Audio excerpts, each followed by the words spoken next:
गंगा और तीस्ता का पानी डिसाइड करेगा कि भारत बांग्लादेश के रिश्ते कैसे होंगे, क्योंकि दिसंबर 2026 में गंगा वाटर ट्रीटी एक्सपायर हो रही है, जिसने 30 साल तक भारत और बांग्लादेश के बीच एक डिप्लोमेटिक ब्रिज का काम किया है। दूसरी ओर है तीस्ता रिवर, जिसके वाटर शेयरिंग को लेकर पहले से भारत बांग्लादेश के बीच डिस्प्यूट चल रहा है। बांग्लादेश की न्यू गवर्नमेंट चाहती है कि जल्द से जल्द इन दोनों नदियों से जुड़ा डिस्प्यूट रिजॉल्व हो जाए, पर भारत के लिए इन दोनों नदियों का पानी ड्रिंकिंग, एग्रीकल्चर और हाइड्रो पावर का एक मेजर सोर्स है। वेस्ट बंगाल और सिक्किम जैसे स्टेट्स का पूरा irrigation system and rural economy इन्हीं नदियों पर टिका है। और इससे भी इंपॉर्टेंट, जिस बांग्लादेश में जमात इस्लामी जैसी रेडिकल इस्लामिस्ट पार्टीज अब ओपनली काम कर रही हैं, जहां हिंदू माइनॉरिटीज पर अटैक्स हो रहे हैं, जहां पाकिस्तान के साथ बांग्लादेश के रिलेशंस रिपोर्टली वार्म हो रहे हैं, तो क्या भारत इतने इजीली इन दोनों नदियों का पानी बांग्लादेश को उसकी शर्तों पर देने के लिए तैयार हो जाएगा? आज के इस वीडियो में हम इसी टॉपिक को डिटेल में डिस्कस करेंगे। देखिए, गंगा रिवर ट्रीटी को समझने के लिए फरक्का बैराज को समझना बहुत जरूरी है। उत्तराखंड के ग्लेशियर से निकलकर बिहार को पार करते हुए जब गंगा वेस्ट बंगाल में एंटर करती है, तो ये फरक्का बैराज के पास दो अलग अलग हिस्सों में डिवाइड हो जाती है, जिसमें रिवर का एक फ्लो पद्मा बनकर बांग्लादेश की तरफ जाता है और दूसरा फ्लो एक कनाल के थ्रू हुगली रिवर की तरफ मुड़ जाता है, जहां कोलकाता पोर्ट है। ये डाइवर्जन इसलिए किया गया था क्योंकि गंगा के सिल्ट, सैंड और मड अगर सीधे कोलकाता पोर्ट तक पहुंच जाता तो पोर्ट धीरे धीरे भर जाता और उसकी डेप्थ कम हो जाती। पर फरक्का बैराज पानी की स्पीड कम करके सिल्ट को अपने ही पास सेटल कर लेता है। गंगा नदी पर बना यही बैराज बांग्लादेश को बुरा लगता है, क्योंकि इससे भारत गंगा के पानी को कंट्रोल कर लेता है, जिसको लेकर 1996 में पीएम एचडी देवगौड़ा और शेख हसीना के बीच गंगा वाटर शेयरिंग एग्रीमेंट हुआ, जिसमें मेंशन था अगर गंगा का फ्लो 70,000 क्यूसेक से कम है तो 50-50% पानी दोनों देशों को जाएगा। अगर फ्लो 70,000 से 75,000 के बीच है तो भी बांग्लादेश को 35,000 क्यूसेक्स मिलेंगे। अगर फ्लो 75,000 क्यूसेक्स से ऊपर जाता तो उस केस में भारत को 40,000 क्यूसेक्स और बाकी सारा पानी बांग्लादेश को जाता। अब यहाँ पर आप एक बात समझो, दुनिया में कोई भी अपर रिवराइन नेशन यानी वो देश जो नदी के सोर्स के पास है, वो उतनी जेनरोसिटी रेयरली दिखाता है। फॉर एग्जाम्पल, जब भारत के साथ टेंशन बढ़ी तो चाइना ने तिब्बत से ब्रह्मपुत्र का डेटा शेयर करना बंद कर दिया, लेकिन फिर भी भारत ने बांग्लादेश को 30 साल की लीगली बाइंडिंग गारंटी दी, क्योंकि अगर बांग्लादेश भारत के साथ ट्रीटी के जरिए टाइट नहीं रहता तो वो चाइना की तरफ जाने की कोशिश करता, क्योंकि जब ये ट्रीटी 1996 में साइन हुई तब बांग्लादेश इकोनॉमिकली डिपेंडेंट था। इसलिए ट्रीटी दोनों देशों के बीच एक गुडविल एंकर की तरह काम कर रही है। पर अब 1996 से और 2026 के बीच में काफी कुछ बदल गया है। क्लाइमेट चेंज की वजह से हिमालयन ग्लेशियर्स मेल्ट हो रहे हैं।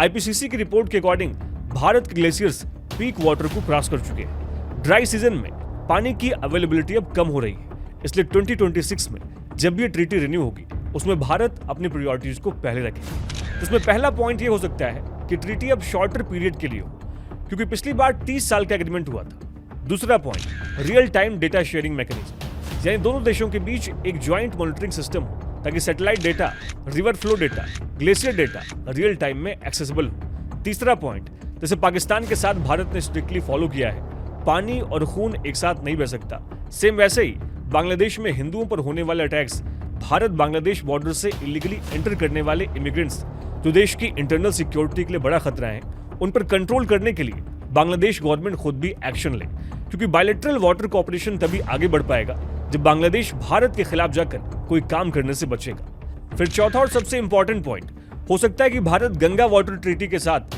तीस्ता रिवर डिस्प्यूट को भी एड्रेस करे, क्योंकि सिर्फ गंगा रिवर ट्रीटी को रिन्यू करने मात्र से तीस्ता डिस्प्यूट नहीं रिजॉल्व होगा, क्योंकि ऐसे में बांग्लादेश के लिए चाइना के पास जाने का एक बड़ा एक्सक्यूज होगा और चाइना उस वैक्यूम को भरने के लिए बिल्कुल तैयार बैठा है। पर ये तीस्ता वाटर डिस्प्यूट क्या है, आइए अब उसको समझते हैं।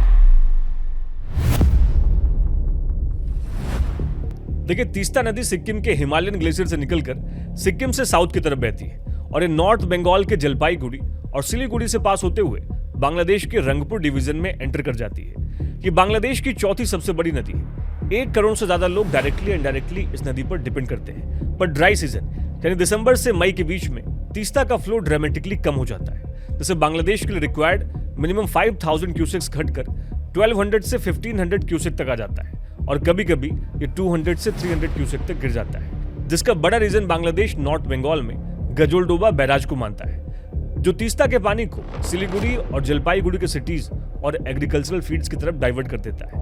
ऊपर सिक्किम में भी लगभग 30 हाइड्रो पावर प्रोजेक्ट्स हैं, जिससे तीस्ता रिवर का नेचुरल फ्लो रुक जाता है।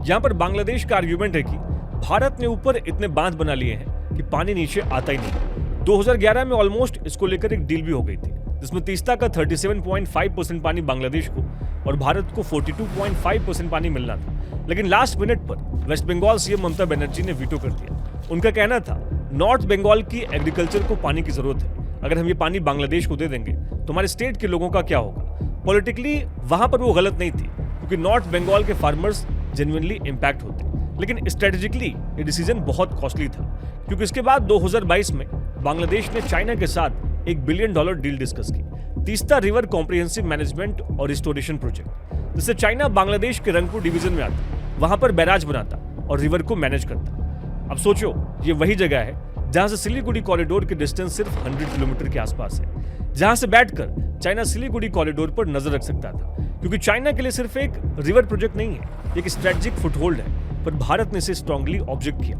जिसके बाद बांग्लादेश को मजबूरन इस प्रोजेक्ट को रोकना पड़ा। लेकिन ऐसा नहीं कि चाइना दोबारा कोशिश नहीं करेगा, क्योंकि बांग्लादेश की न्यू गवर्नमेंट मल्टीपल पावर्स के साथ बैलेंस खेल रही है। यूएस के साथ डिफेंस एग्रीमेंट डिस्कस हो रहे हैं, चाइना से इंफ्रास्ट्रक्चर इन्वेस्टमेंट आ रहा है, पाकिस्तान के साथ रिलेशंस वार्म हो रहे हैं। ऐसे में अगर भारत तीस्ता डिस्प्यूट रिजॉल्व नहीं करता है तो बांग्लादेश के पास चाइना के पास जाने का परफेक्ट जस्टिफिकेशन होगा। लेकिन सवाल यह कि क्या इस बार ये सॉल्यूशन पॉसिबल है?